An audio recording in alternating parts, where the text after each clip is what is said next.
যায় দিন ভালো যায়, আসে দিন খারাপই আসে।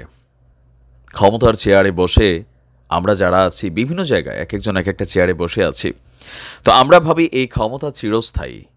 কিন্তু আসলে এই ক্ষমতা কতটুকু ঠনকু আজকে বাংলাদেশ আওয়ামী লীগের প্রত্যেকটা নেতা কর্মী, পাশাপাশি বিএনপি সহ প্রত্যেকটা রাজনৈতিক দল কিন্তু এখান থেকে শিক্ষণীয় একটা বিষয় আছে।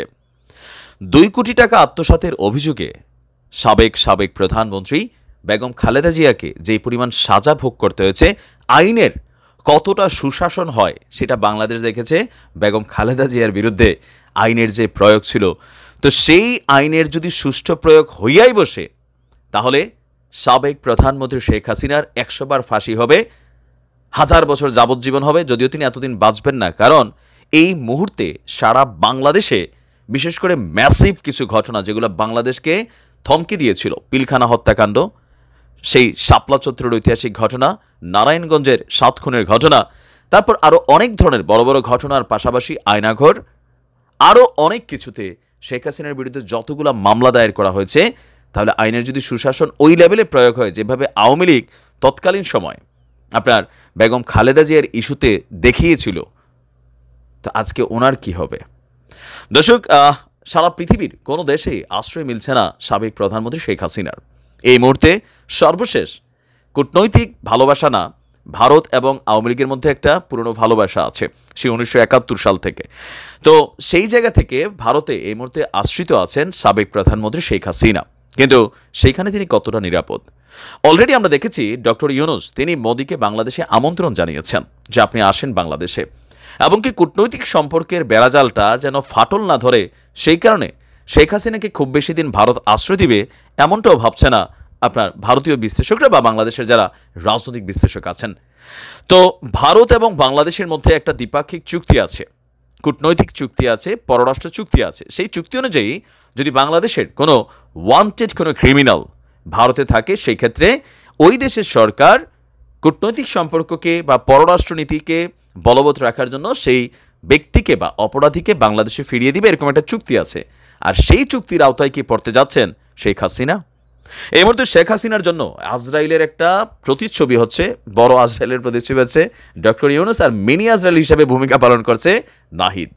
আজকে নাহিদ যেই ঘোষণা দিয়েছে সেই ঘোষণাটার অনেকে হালকা নিচ্ছেন, বাট আমি কিন্তু হালকা নিচ্ছি না।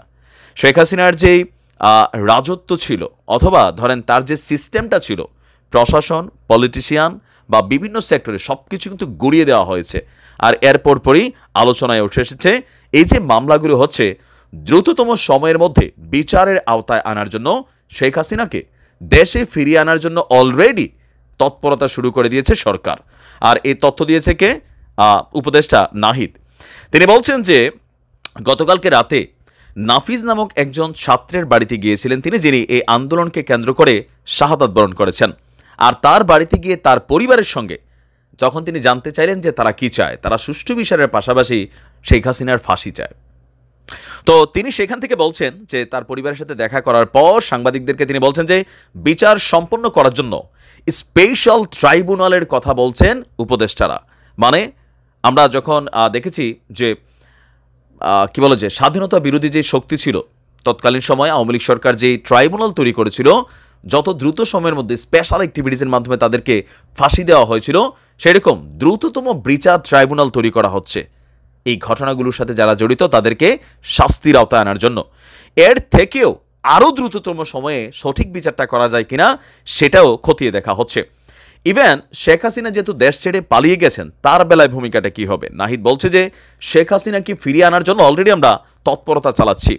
ইভেন যারা ফেসিস্ট, যারা স্বৈরাচারী, যারা এই হত্যাযজ্ঞগুলো চালিয়েছে, ম্যাসিভ হত্যাযজ্ঞগুলা যারা নির্দেশ দিয়েছে এবং যারা এটা বাস্তবায়নের সাথে জড়িত, প্রত্যেকটা সেক্টরের প্রত্যেকটা মানুষকে, জড়িত সকলকে দ্রুত সময়ের মধ্যেই বিচারের আওতায় নিয়ে আসা হবে। বিচার বিভাগের স্বাধীনতা সেখানেও পরিবর্তন আনা হচ্ছে। বিচারপতি সহ, প্রধান বিচারপতি সহ আপিল বিভাগের বিচারপতিও পরিবর্তিত হয়েছে। আর এই মুহূর্তে যারা বিচার বিভাগে ফ্যাসিস্টদের সমর্থক ছিল, তাদের দ্বারা নিয়োগকৃত ছিল প্রত্যেকেই তাদেরকে সরিয়ে দেওয়া হচ্ছে। আর জাতিসংঘ থেকে আন্তর্জাতিক একটি টিম আসছে সুষ্ঠু তদন্ত করার জন্য। এটা শুধু বাংলাদেশের মানুষ না, পুরো বিশ্বের মানুষ এই হত্যাকাণ্ড দেখেছে, পুরো পৃথিবী দেখেছে কিভাবে এই ঘটনাগুলো ঘটেছে।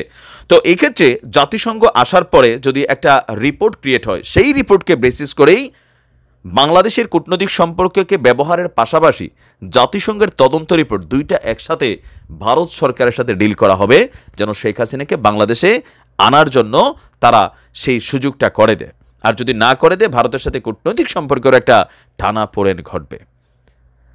এখন যুক্তরাজ্যে যেন শেখ হাসিনা প্রবেশ করতে না পারেন, সেটা নিয়ে সেখানের বিভিন্ন মহলে আলোচনা চলছে। পলিটিক্যালি এটাকে না করে দেওয়া হয়েছে, যুক্তরাষ্ট্র না করে দিয়েছে, আরব রাষ্ট্রগুলো না করে দিয়েছে। দিন শেষে আসলে তিনি যাবেন কোথায়?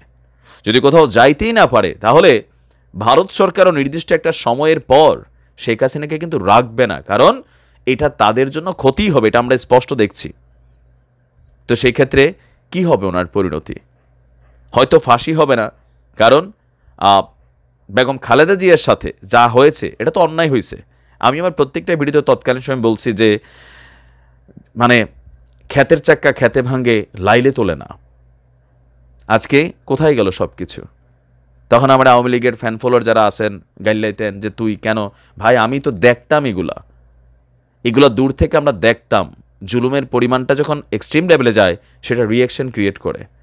আজকে আমি সেই আমার ভিডিওগুলো একটু ঘাটেন, দেখেন গত 1-1.5 বছর বেগম খালেদা জিয়ার চিকিৎসা ইস্যুতে, বা তারেক রহমানের মেয়ে জাইমা রহমানকে নিয়ে যে কী বলা যে একটা ছিল ডাক্তার মুরাদের সাথে একটা ছেলে ছিল যে নাহিদ, এরা যে এই ধরনের নোংরা কুরুচিকর মন্তব্য করেছিল, তখনই আমি এগুলো নিয়ে বলছি যে এগুলা একটা সময় কিন্তু ব্লাস্ট হবে।